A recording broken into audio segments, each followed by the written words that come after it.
Hi everybody, it's Mark Shelsh here. This is the Mark Art Show coming to you from Galeria de Islas in Metro Manila, Philippines. And I thought today I would wander around and we would show you the show of Austin and Serena one more time because it will come down this week. So I'll let you see it's an Austin painting. We'll come around here. You all remember Babe.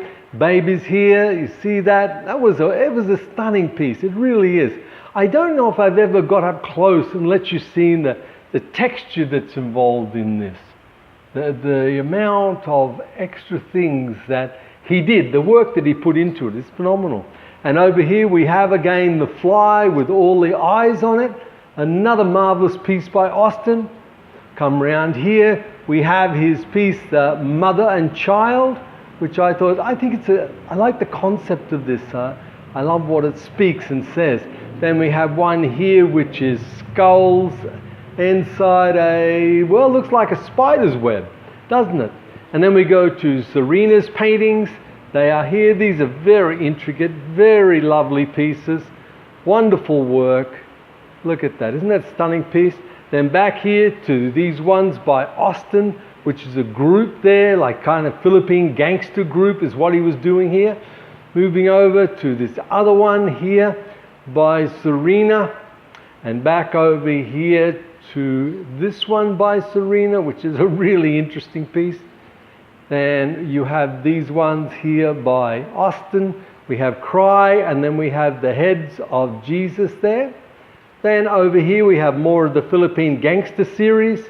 These ones here, which are all interesting paintings, interesting pieces, and more here. And then I've got the ones that are hanging free in the building. I often do this. I'll let you see this. I just hang them. I like paintings that just sort of hang free. They're just suspended straight off the ceiling. I like to do this kind of thing. I think it makes it interesting. It makes for interesting things to see. And you can see these ones here, these two paintings as well. All part of Austin's work. And I'll show you one that I haven't shown you before of Austin's. This is a piece that is a crucifixion. And it's an interesting piece. The light is a little not so good, but we'll try and see if you can see this crucifixion of Austin's here. It's an interesting piece. And then so look guys, I thought that today I'd just talk a little bit about the muse again and talk about how it works in our lives and how different it can be, how sometimes that the muse operates so differently in others. I remember when I used to do a lot of sculpture in wood and in stone, I always used to make the statement that the stone would speak to me or the wood would speak to me. And people thought I was a little bit crazy. Well, what I meant by that was that you kind of knew what you had to do. It was like you could get the piece of wood, a tree trunk, and you begin to work on it, and then the shape, the figure, whatever it is, begins to come out of the wood. And same with stone. I used to find that stone was such an interesting thing to work in, especially river stones like the ones I worked on over here. I always felt that there was something locked inside that I had to release. So that's kind of that muse, thinking about the muse and how the muse works. Now, it might be different from you. You might use those words like, the wood speaks to you or the canvas speaks to you. But it's kind of a strange place to get into, isn't it, friends? When you realize that you're taking a blank canvas or a piece of wood or a stone, and by just the gift of God or whatever you want to call it, we're able to create something really new and wonderful and original out of it. And I find that really amazing. That's the kind of thing that used to make me sit down and really ponder the thought that, what is it? What is that spark that works through us?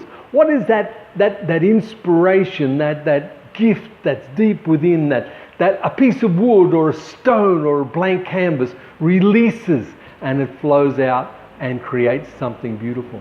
Yeah, I used to deal with it. I had some people who used to not like me using the word creating that they used to say that only God created. But I found that I could easily deal with the fact that we have been given this gift, which allows us to create something really astonishing and marvelous and original.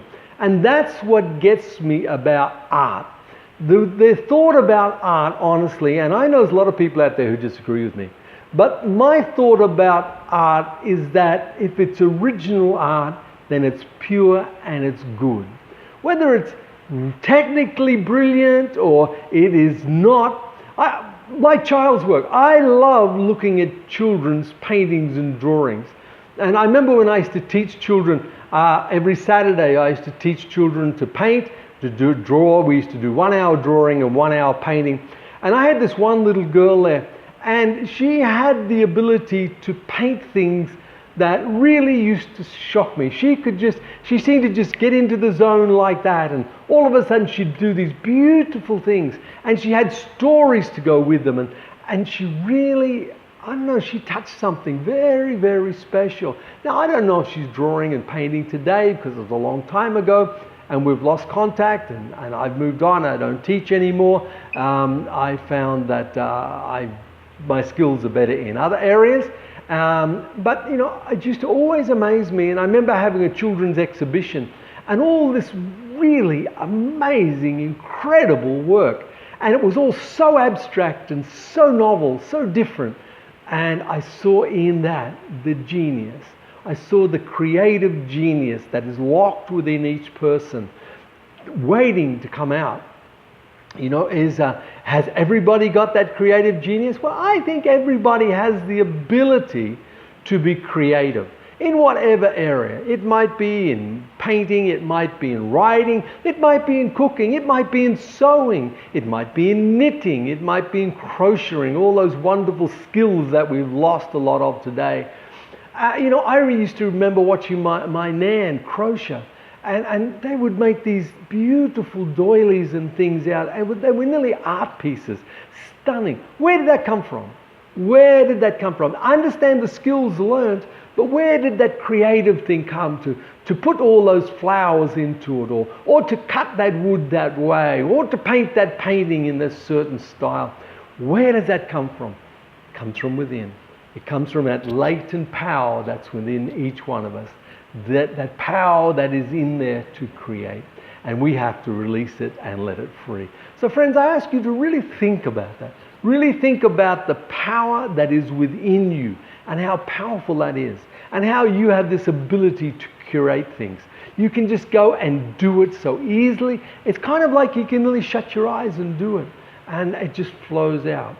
You know, I see that anyway. I used to love wood, and I used to love being able to get a piece of wood, and it was kind of like you followed the wood. It didn't follow you, and I felt that a little bit with stone too, but more so wood. It's kind of like I was following what the wood wanted to do rather than I was doing it to it. It was leading me. I always used to think that. It's strange, isn't it, when you think about it? But that's the muse, you see. That's that creative genius within. That's that essence that is within us that is unexplainable in many ways. Anyway, my friends, I just want to inspire you today to release the genius within you. Get out there and do things that change your world.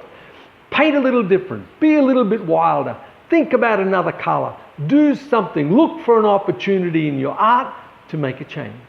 Okay, you have a fabulous Saturday. I won't be doing a video tomorrow. I'm tied up with other things, but I'll be back on Monday doing videos again. I hope you have a wonderful weekend. Reach out, touch people. Remember, smiles and hugs are free. I look forward to the day when you come and visit me here in Metro Manila, and we have a coffee together and talk about art. You have a great weekend. I'll talk to you on Monday. Ciao.